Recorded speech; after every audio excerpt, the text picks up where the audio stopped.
Today is Tuesday, April 28th, 2026, and this is day 5 of painting the Kingston Forever mural. Not too hot today, not too sunny, not too cold.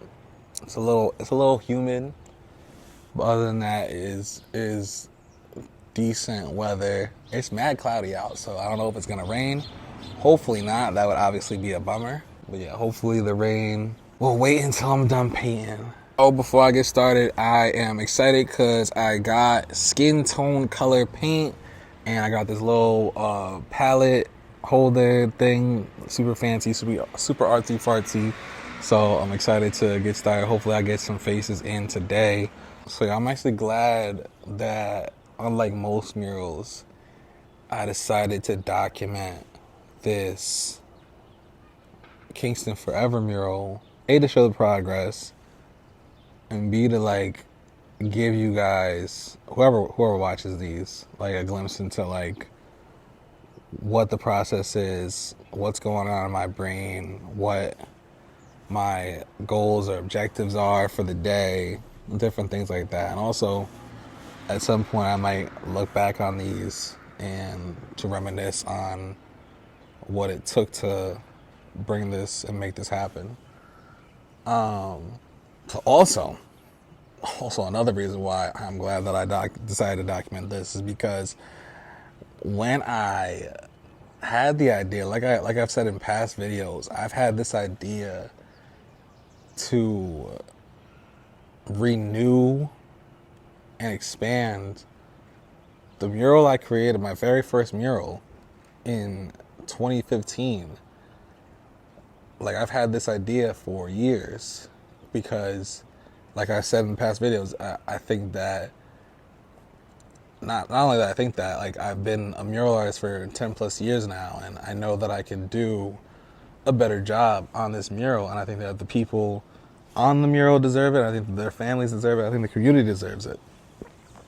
It was not my idea originally to paint so many people in this mural.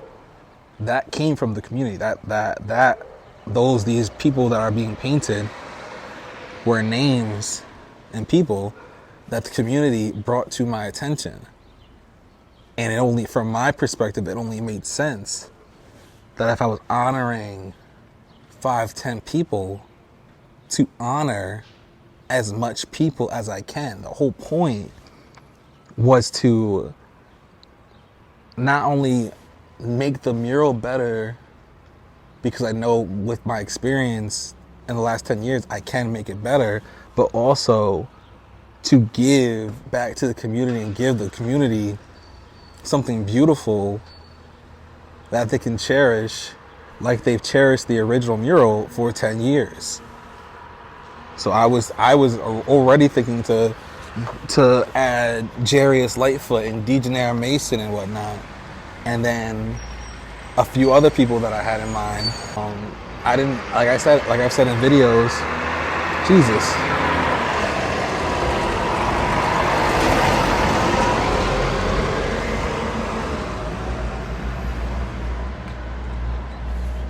Like I said in videos, I did not know how many people had been lost, how many lives had been lost in Kingston until the community brought that to my attention. So from my perspective, if I'm already honoring a handful of lives and that is positive, that has a positive reaction, has a positive impact on the community, the people in the community, why wouldn't adding more people or doing as much as I can in this mural have a not more positive impact? I say all this to say that I never expected at all that this project would create so much controversy or negativity in the slightest, from people in the community or outside of the community or from the community or whatever. I think that it's super appalling And B, just like, where is your head at? I'm 30 years old now, so I believe I've matured. I'm trying to mature anyway. So I'm not as petty as I used to be in my younger years. So I'm trying to handle this the most mature and thoughtful way possible. But I also don't want to let it go unnoticed or unaddressed, because that's not, I don't think that's fair either. I would love, like, in my mind, I would love that there's this thing called Jubilee. I don't know if everyone's familiar with it, but it's like when one person sits down and discusses their stance to a bunch of different people in a room one by one. I would love to really have this conversation with people who have negative things to say about it one-on-one. But I know that's never gonna happen. But it's just like, what are you thinking?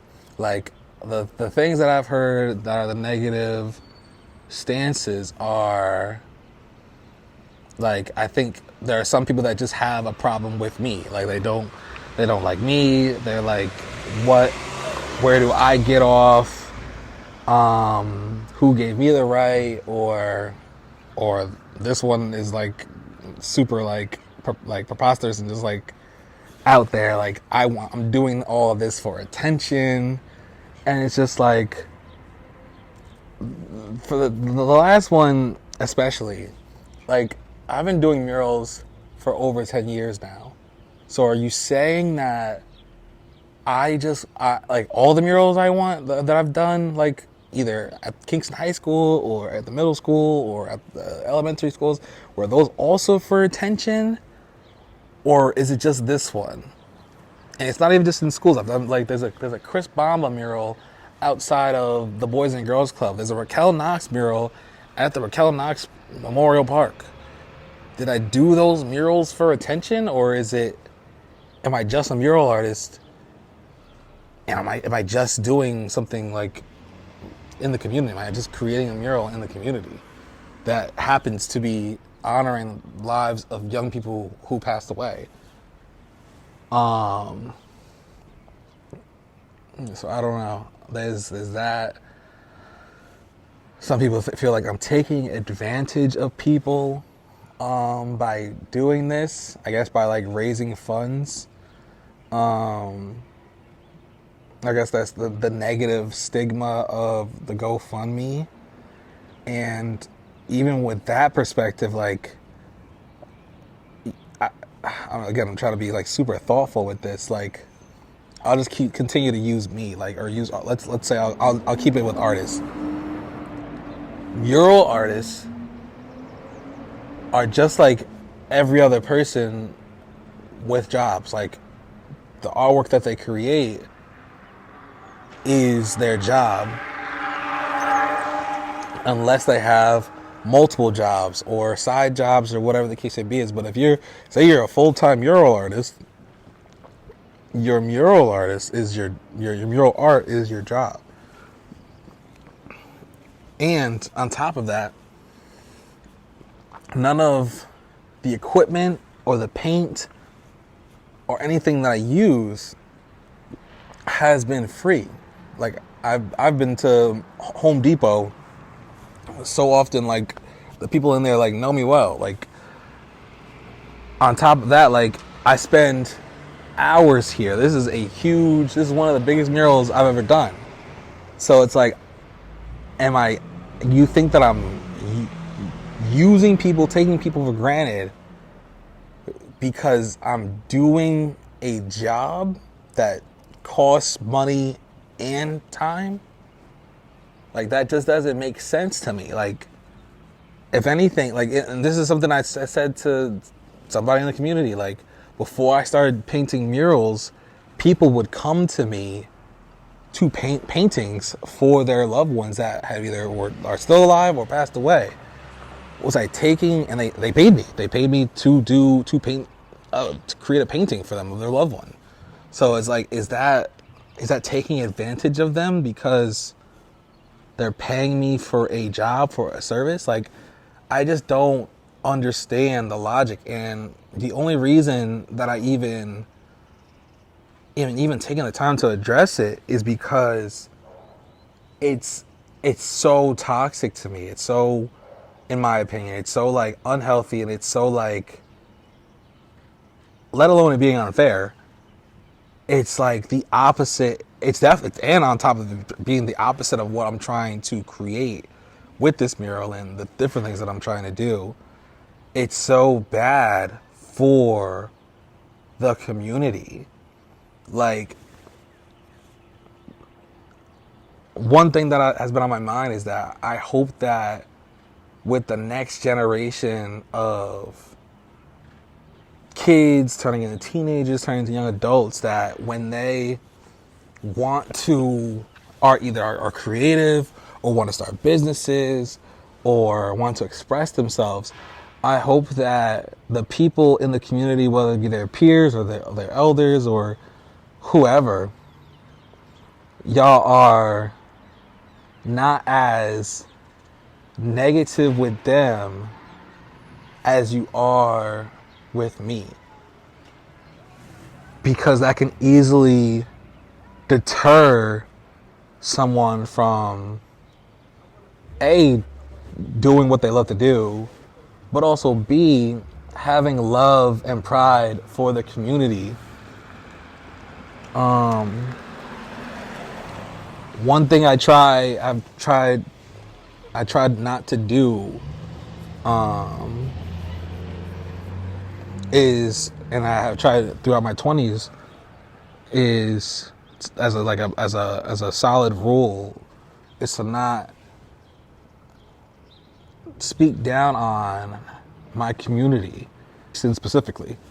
And I wish that it was reciprocated. I wish that was, because no matter where I end up going in life with my career or journey or whatever, I will always represent Kingston and show Kingston love.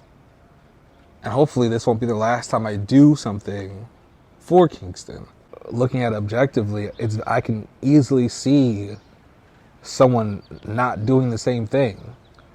Like, I know people who talk bad about Kingston and that say whatever negative things they say about Kingston. I know people that move out of Kingston and say that it's the best, like publicly say that it's the best thing I ever did and whatnot. I've always thought that was not cool, not fair, not right, because then you're crapping on your hometown. You're crapping on the what made you, a big part of what made you who you are. So I just wish the people that are quick to say negative things took that into consideration. And unfortunately, even more unfortunately, that this is coming from Kingston, my hometown. What's even more unfortunate is that it's really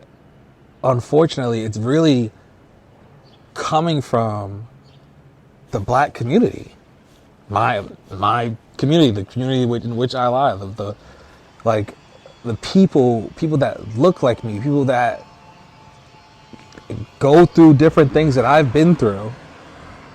And it's obviously not the whole black community, but it's like, you would think you and I, who are black people, who face the same struggles, who come from the same community, and know what it's like being in our shoes, you would think that when I'm genuinely trying to do something good in our community, that you would be the last one to try to tear me down while doing so. Like I can't, whether it's about fundraising or about not liking me or whatever the case may be, is I can't even, like, I've lost track of the white people who have told me that they love what I'm doing and they appreciate what I'm doing, and thank you so much. And like people in person have like stopped me to give me donations to the mural in person, because they're like they I don't know, they're like so happy and thankful and whatnot, and then it's my community that is spewing the most hatred and spewing the most negativity, and I haven't even seen it all. I'm getting like calls and text messages about it, and it's just like, and some people, this guy that Jalani I ran into, he told me like, man, don't look at the comments, don't feed into it, none of that. It's not important. Man, and I'm like that on Instagram and on TikTok and different things of that nature, where I don't know. And those are people, like, those are complete strangers. Like, who cares about complete strangers? But it's like it's a different feel, and it's a different story when it's people from my community, like, or my hometown, which I'm trying to take pride in, and I'm still being like getting a hard time with it. I don't know. Like I said, I'm glad that I'm documenting this, so we can when it's all said and done, it was documented, and you can see the progress and all that good stuff. I'm pretty tired. I feel like I've been running around like a chicken with its head cut off.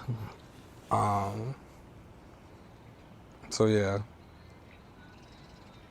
Hopefully, when it's all said and done, the majority of people will be happy. I feel like the majority of people are happy, but it's easier said than done to ignore negative people, or ignore negative narratives that people are trying to paint on you. So anyway, thank you to everyone that has been showing love. Thank you to everyone that's been sharing. Thank you for everyone that's been donating to the GoFundMe. It's much appreciated.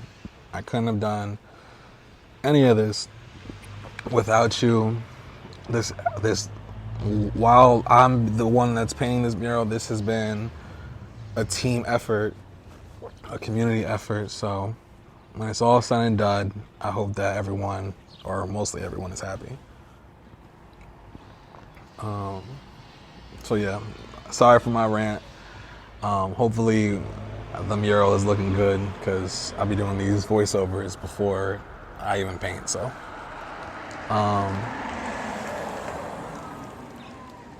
much love to you guys. Please keep sharing. Please keep donating if you can. And I'll see you guys next time. Hey, if you guys like this video, make sure you check out these videos where we talk more about music, dating, and real life situations. Thank you for supporting the podcast. Make sure you check out these videos and make sure you subscribe. Peace.